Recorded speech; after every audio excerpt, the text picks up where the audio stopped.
Gente, queria meditar com você no Salmo 63. Então, eu vou abrir aqui. É um salmo curto, a gente vai ler do 1 ao 8 só. Eu vou ler então, tá bom? Salmo 63 diz assim: Ó Deus, tu és o meu Deus forte, e eu te busco ansiosamente. A minha alma tem sede de ti, meu corpo te almeja, como terra árida, exausto sem água. Assim eu te contemplo no santuário, para ver a tua força e a tua glória. Porque a tua graça é melhor do que a vida. Os meus lábios te louvam. Assim, cumpre-me bendizer-te enquanto eu viver. Em teu nome levanto as mãos. Como de banho e de gordura farta-se a minha alma.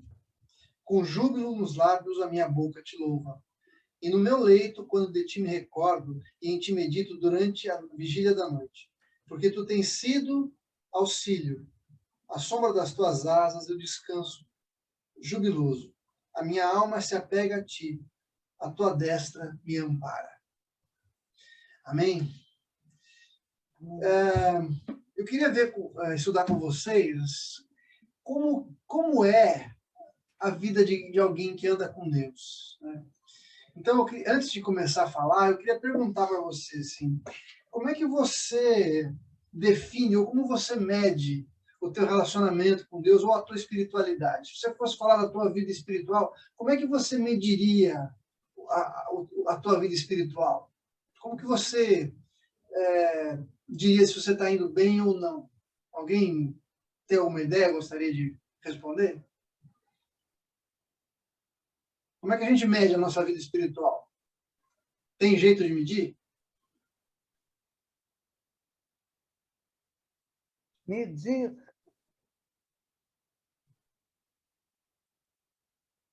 Olá, a dona Antônia. Dona Antônia, levantou a mão aí, quer falar, Dona Antônia? Sim.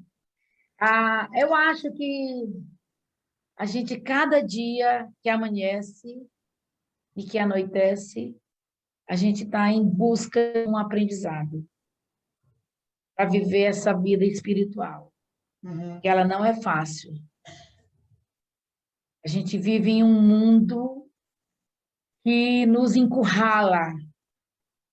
Então, a gente tem que ter realmente um Deus muito forte, uma vivência muito forte com Deus, para poder trilhar essa vida espiritual. Então, é muito aprendizado. Será que a gente mede pelo tanto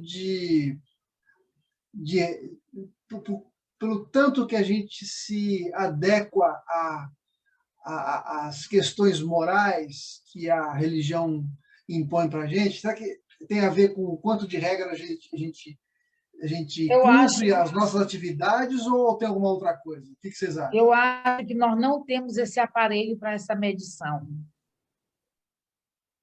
Não dá para medir assim, né? Não, eu não consigo visualizar esse aparelho para fazer essa medição. Uhum. Porque cada momento é um momento singular. Eu estou perguntando isso porque tem muita gente que acha que a sua vida espiritual pode ser medida, talvez... Quem? Por ações, por falando obras. Pelo nível de resposta que damos. O Rômulo colocou no chat. O Rômulo colocou aqui no chat, eu vou ler aqui. Eu acho que é pelo nível de resposta que damos aos problemas que enfrentamos. O tipo de resposta é muito boa. nós damos. Isso é uma boa resposta. Eu estava pensando porque muita gente acha que a sua vida cristã ou a sua vida espiritual, o seu relacionamento com Deus é medido pelas regras que você obedece. Vamos dizer assim, quanto mais você parece crente, sabe o estereótipo que as pessoas têm de uma pessoa religiosa, por exemplo? Eu vou na igreja, eu leio a Bíblia, eu oro, ou eu me dou bem com as pessoas, eu ajo direitinho, sou honesto. Ou assim, eu estou sempre em todas as atividades da igreja. Mas Jesus fala que a vida eterna, ou seja, o relacionamento com Deus, o fim das coisas, é conhecer a Deus e a Jesus a quem ele enviou. Então, a nossa vida espiritual tem muito a ver com o quanto a gente conhece Deus, o quanto a gente se relaciona com Deus.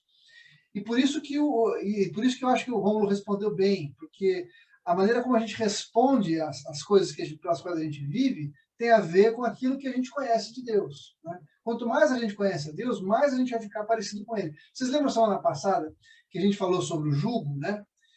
Uma coisa que talvez eu não tenha enfatizado tanto quanto eu deveria é o seguinte: quando você coloca o jugo, quando alguém coloca o jugo sobre alguém, a pessoa que recebe o jugo para de decidir para onde vai. Por exemplo, ela não decide mais para onde ela vai. Ela tem que ir para onde o outro está dirigindo. Então, quando Jesus fala assim, ó, tomai sobre mim sobre vós o meu jugo, em outras palavras, está falando assim: a partir de agora, você não decide mais para onde você vai. Você vai para onde eu disser que você tem que ir.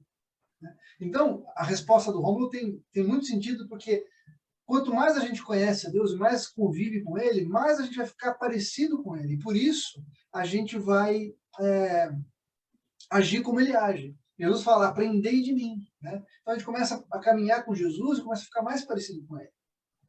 Agora, por que eu fiz essa pergunta? Né? Porque no Salmo 63, o salmista usa umas comparações muito interessantes. Ele fala sobre ter sede, ele fala sobre a minha alma tem sede de Deus, e depois ele fala que a sua alma se farta, né? Ela se alimenta de alguma coisa a ponto de ficar farta, como se estivesse comendo gordura. E para aquela cultura, comer gordura é a parte mais nobre, né, do animal, porque aquilo tinha mais sabor, era o mais importante. Né? Por isso que a gordura era queimada para Deus. Né?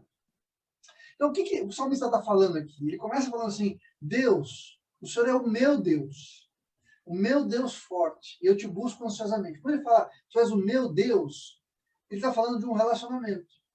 Por exemplo, se eu falar assim, a minha Paola, ninguém vai ter dúvida que eu estou falando da minha esposa. Porque eu estou falando de alguém com quem eu tenho algum tipo de relacionamento, porque ela é minha. Né? Se eu falar a minha Júlia ou a minha Mariana, estou falando das minhas filhas. E todo mundo sabe que esse relacionamento, mesmo quem não me conhece, vai saber que eu estou falando de alguém que é muito próximo de mim. Então o salmista aqui está falando de um Deus que ele conhece de verdade. É o meu Deus. Eu me relaciono com você. Né? E eu te busco ansiosamente. A palavra ansiosamente aqui quer dizer logo cedo. A primeira coisa que eu faço quando acordo é buscar Deus. Porque ele tem sede de Deus. A minha alma tem sede de ti. Ele compara com uma terra seca, né, que fica aguardando por água. Né, que não tem água, ela fica aguardando por água. Ele está dizendo o seguinte: eu me alimento, a minha sede eu me sedento no Senhor. E aí eu queria fazer uma outra pergunta para você. Todos nós temos sede e fome de alguma coisa. E aqui a sede e fome tem a ver com coisas que são necessárias para a gente viver bem. Né? No aspecto literal da coisa, assim, todo mundo precisa beber alguma coisa, não morre de sede. A gente precisa comer, porque não morre de fome. Né? Mas o salmista está usando isso como uma metáfora para falar de coisas que são importantes, sem as quais a gente não pode viver. E aí eu queria perguntar para você: quando você tem sede e fome, no sentido figurado, quando você tem uma necessidade que você precisa matar, né, quando você sente que está faltando alguma coisa na sua vida para você se alegrar, para você se sentir pleno, aonde você mata a sua fome ou a sua sede? Essa é uma pergunta que eu queria pedir para você ficar pensando aí, que a gente já vai voltar nela. Antes, eu queria dizer o seguinte, que fome e sede são coisas que, apesar de ninguém gostar de sentir fome nem de sentir sede, elas são coisas que são uma segurança para nós, são ferramentas de segurança para nós. São ferramentas que a gente usa para permanecer vivo. Por exemplo, quando alguém vai para o deserto, né, onde não tem água, o povo levava um pouquinho de sal para botar na língua para sentir sede. Porque a sede incomoda tanto e faz você ir atrás da água. Então, você sentir sede faz com que você se lembre que o seu organismo está pedindo água para beber. Eu, por exemplo, dificilmente eu sinto sede. Eu posso ficar dias sem beber água, porque eu não lembro de beber água. Mas, por outro lado, quando você sente fome, também é uma maneira do seu organismo falar que você precisa comer alguma coisa, senão você vai ficar debilitado. Então, a gente mata a nossa sede, a nossa fome, em várias coisas. E isso é o que muitas vezes rouba aquilo que é o mais importante. Você já viu a expressão que diz assim, cuidado, não vai comer isso agora, senão vai matar, vai estragar seu almoço. Já não falou isso? Já não pensou assim? Alguém já não falou isso para você? Principalmente a sua mãe falou assim, não vai comer isso, menino. Senão você vai estragar o almoço, vai estragar seu apetite. Começar pela sobremesa. Vai começar pela sobremesa. E é fato, quando você come alguma coisa antes da refeição principal, a sua fome vai embora. E você se alimenta com alguma coisa que não é tão nutritivo quanto o almoço em si. E muitas vezes a gente faz isso com Deus. A fome que a gente tem de alguma coisa, que às vezes a gente não sabe explicar, é aquilo que Deus colocou em nós para ser o desejo que a gente tem de buscar Deus. Todo ser humano, os cristãos e os não cristãos, tem dentro de si um vazio que precisa ser preenchido por alguma coisa. A gente conheceu o Senhor e a gente busca preencher esse vazio com o Senhor. Mas quem não conheceu a Deus ainda, preenche esse vazio com outras coisas. Preenche com a sensação de poder, com dinheiro, com sexo, com drogas, com um trabalho. Então, a gente acaba matando a nossa fome com coisas que não vão nos alimentar de verdade. E aqui o salmista está falando assim, Deus, o Senhor é a coisa mais importante, cara. Eu tenho sede do Senhor. Eu tenho fome do Senhor. Se a gente não tiver esse desejo por Deus, a gente não vai experimentar a plenitude de Deus na nossa vida. Então, o que o salmista está falando aqui é que a gente precisa desenvolver essa fome e sede para o Senhor, para que a gente seja de fato pleno, para que a gente possa de fato se alimentar dele. E aqui eu queria mostrar para vocês como a gente faz para desenvolver isso. Porque isso talvez seja a mensagem mais importante de hoje. Você pode falar assim, tá bom, eu até entendo que é importante você ter fome e sede de Deus, mas como é que eu faço para ter isso? Eu não tenho. Talvez você esteja falando assim, eu não tenho, não sei o que é isso. Às vezes tem, só que a gente acaba preenchendo com outras coisas que na hora de a realmente... A fome que a gente tem é de Deus, mas a gente não sabe que essa fome é de Deus. Então a gente começa a se alimentar de outras coisas. E por isso a gente estraga o nosso apetite e não se alimenta daquilo que vai, de fato, nos nutrir. Eu queria mostrar para você o seguinte, ó, no versículo 2. Assim eu te contemplo no teu santuário, para ver a tua força e a tua glória. A primeira coisa que ele fala é o seguinte, que a gente só vai ter fome de Deus quando a gente contemplar o Senhor, porque ele é de verdade. Ele fala de força e glória. Força fala do poder de Deus para resolver as coisas, para fazer as coisas. Mas glória fala do seu caráter, de quem ele é, da pessoa de Deus. Então, a gente precisa desenvolver em nós o desejo e a disciplina de contemplar o Senhor. Enxergar nele aquele que vai suprir as nossas necessidades, em todas as áreas da nossa vida. Isso exige da gente uma disciplina, parar para contemplar o Senhor. Quando você lê um texto, por exemplo, falando que Deus é poderoso, que Deus é justo, por exemplo, a gente tem que falar essas coisas para nós mesmos. A gente tem que orar a Deus e falar, Deus, obrigado porque o Senhor é justo, porque o Senhor é bom, porque o Senhor é amoroso, porque o Senhor é misericordioso. Quando a gente fala dos atributos de Deus, a gente está se alimentando do Senhor. E a gente está provocando em nós o desejo por coisas que mais nada pode suprir. A justiça de Deus não pode ser alcançada por mais ninguém. A glória de Deus é incomparável, não tem nada que se compare à glória de Deus.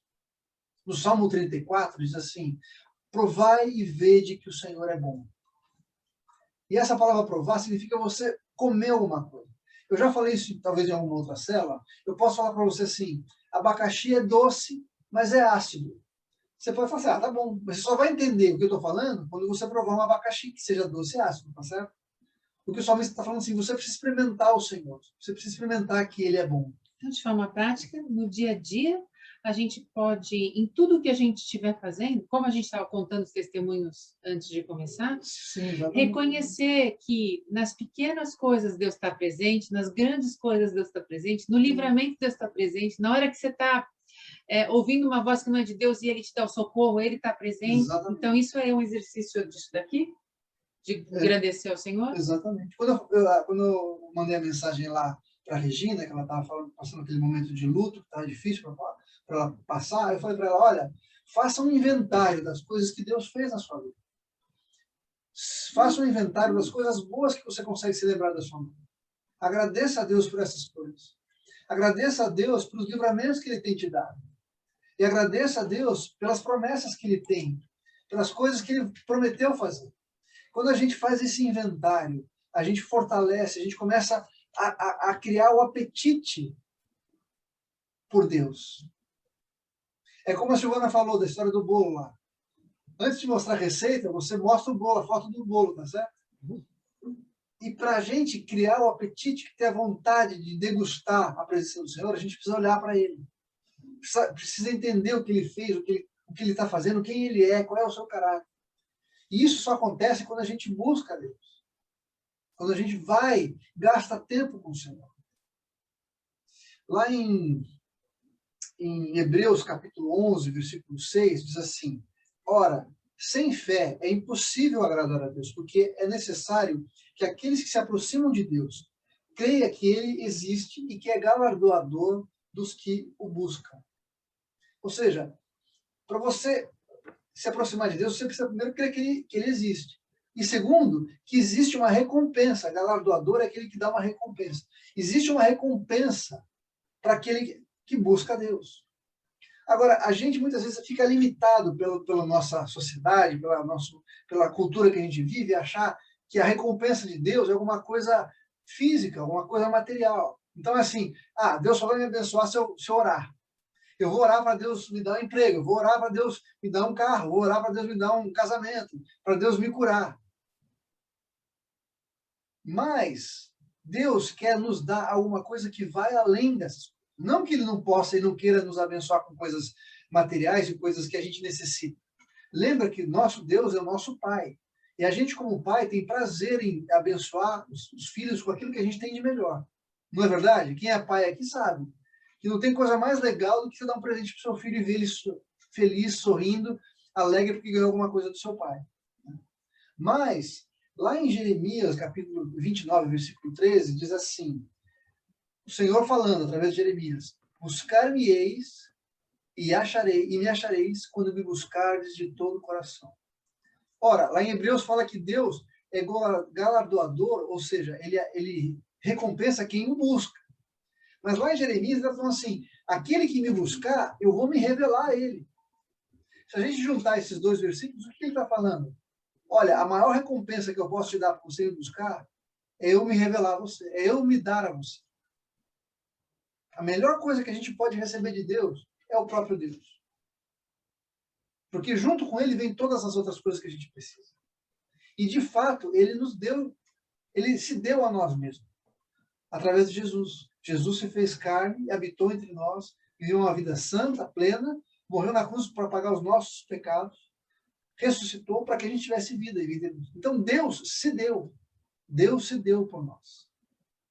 Então, assim, como é que a gente cria, então, esse desejo por Deus, essa fome e sede por Deus? A primeira coisa que eu posso dizer é o seguinte: a gente tem que parar de beliscar.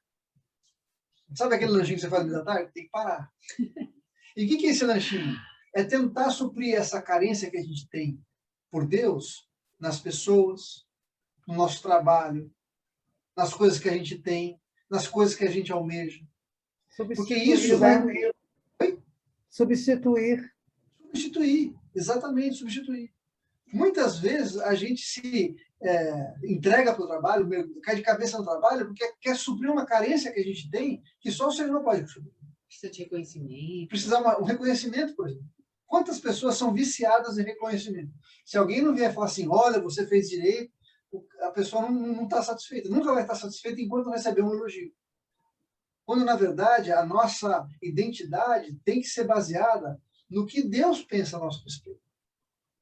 Então, assim, a gente tem que tirar o foco dessas coisas, colocar o foco no Senhor. Então, tem que parar de beliscar esses lanchinhos que vão suprir pedacinhos da nossa carência.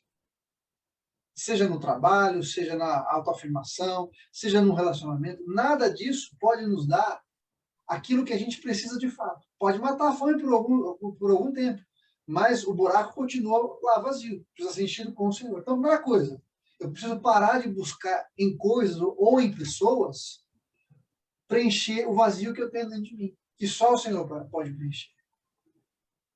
No final do capítulo do Salmo, Davi fala assim, o versículo 11 diz assim: o rei, porém, se alegra em Deus. O rei era a pessoa mais importante do reino.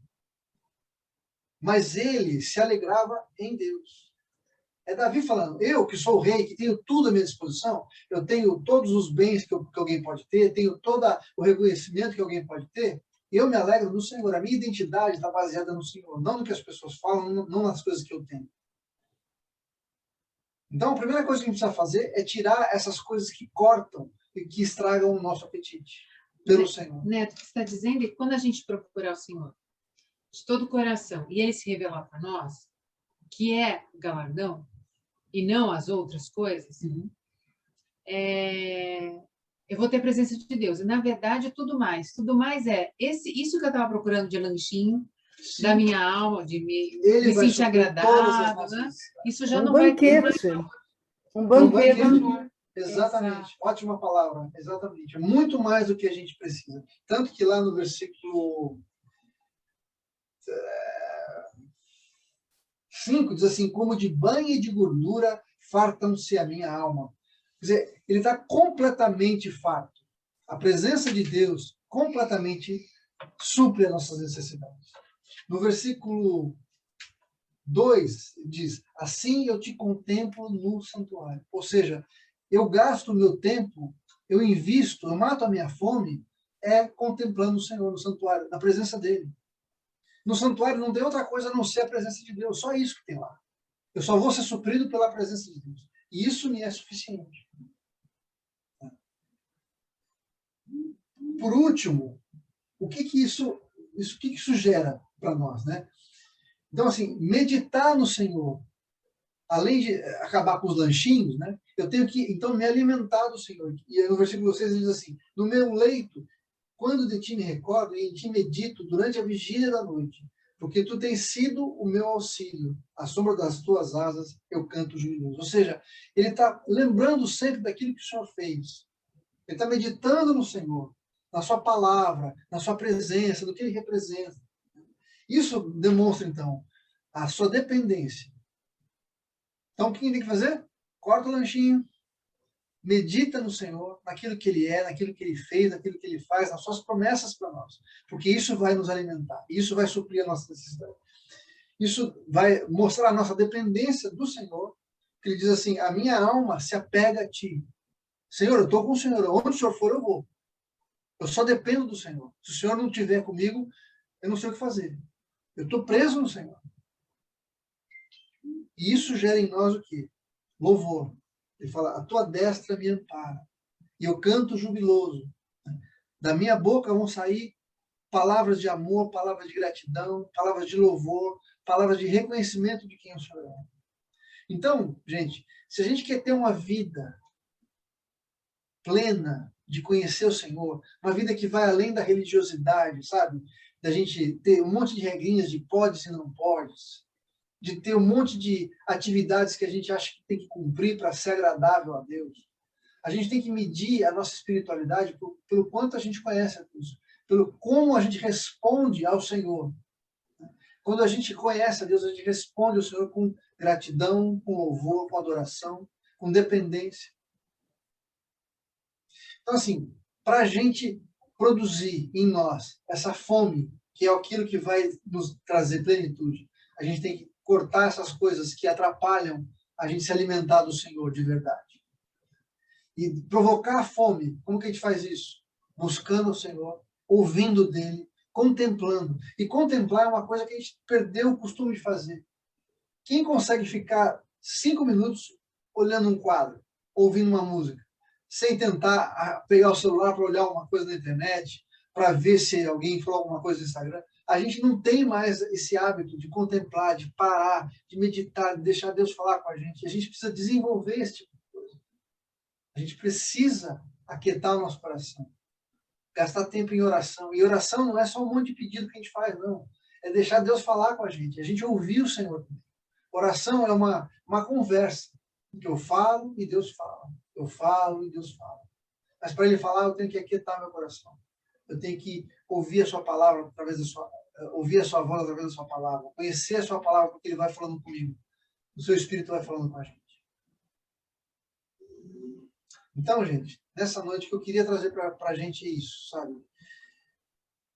a gente tem que parar de se alimentar com coisas que não vão nos suprir, nos nutrir do jeito que a gente precisa, que não matam a nossa sede. A gente precisa gastar tempo ouvindo o Senhor, contemplando o Senhor, se saciando nele, fazendo dele a nossa destra, onde a gente se ampara. A gente tem que se apegar ao Senhor, como diz a palavra. E saber que a maior recompensa que a gente tem é o próprio Senhor. Conhecer mais a Deus. É o que Jesus falou. A vida eterna é essa, que conheçam a Deus e a Cristo a quem ele enviou. Jesus também falou assim, buscai primeiro o reino de Deus e todas as coisas vos serão acrescentadas. Amém? Amém. Então, eu queria deixar essa palavra para você, te desafiar a ter no Senhor aquele que supre, que mata a fome, que mata a sede. E te lembrar que muito disso tem a ver com a maneira como a gente se relaciona.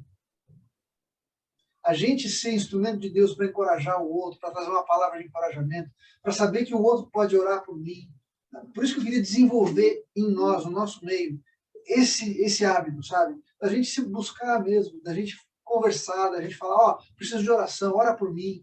E se você se lembrar de alguém durante a semana, passa a mão no WhatsApp, liga, fala, ó, lembrei de você, se precisa de alguma coisa, posso orar por você? Olha, eu orei por você hoje, você é importante. O que você está precisando? Posso te ajudar? Desenvolver esse tipo de relacionamento vai fazer com que a gente experimente um novo patamar do nosso relacionamento com o Senhor. Amém?